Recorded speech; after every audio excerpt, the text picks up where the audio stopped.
So you guys are you're kind of the talk of the tournament here. Couple upsets. What was your focus coming into the tournament?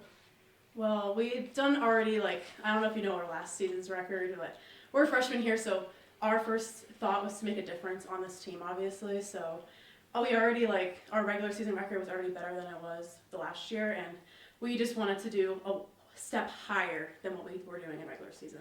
We're just coming in, we're just trying to do our best that we can. I mean, already what we've done has been an accomplishment to our college given our last year's record, but we want to take it as far as we can just to up the bar a little bit more. Obviously, Penn State Barron's a good hitting team. Mm-hmm. Yeah. Number one for a reason. What was kind of your guys' focus, your game plan as the pitcher and the catcher going into it? My focus was to I had a list of the really good hitters and then the ones that I can fight in the zone a little bit more. The better hitters, you want to try and keep them out the zone a little bit, try and get them to reach for some pitches or use the umpire for balls that he may be calling that aren't necessarily in the strike zone, but he's still calling them. So you want to use that against the really good hitters to not give them anything that they can take over the fence. With girls who aren't as strong at the box, in the plate, you can give them a little bit more. You want them to hit it into the ground, make plays in the field, stuff like that. Another super important thing is no mental mistakes. That's my big thing as a pitcher. Mentally is probably more important than my physical skill, and I think that goes for any pitcher. And also the whole team is focusing on that too, because if we make any mental mistakes, then they'll capitalize on that. Barron's a really good team.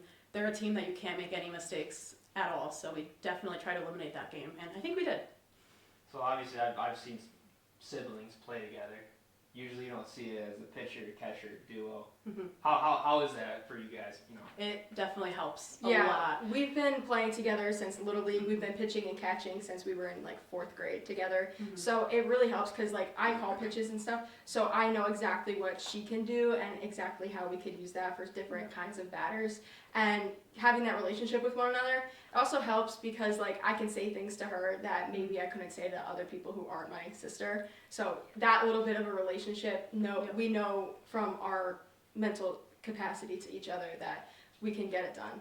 And we've just learned not to fight with each other like sisters when we're on the field. We're still teammates, but we were able, as she said, to tell each other things that most people wouldn't say to each other. And I pretty much now know every pitch that she's gonna call before she calls it, because we're just so in sync with each other. Not because we're twins, but because we've been playing together for all of our lives. So now you guys are in unfamiliar territory as freshmen. First tournament, you're in winner go home mode now. So what's the message to the team? What's the focus now? I want to have the same message that I did when our high school team, we went to states. It's the same thing, win or go home. So you got to put everything you can out onto the field because it's only an hour and a half game. It's not, after that, if we lose, we're done. We go home and you can rest then. During the game, you got to do everything you can to come home with a win. Mm-hmm. Most important thing though is playing for each other. We're all teammates, we're all there for each other, and that was something at my high school team that we did really well, and we played with each other, and that's what we've been trying to do here. Thanks, guys. Thank you.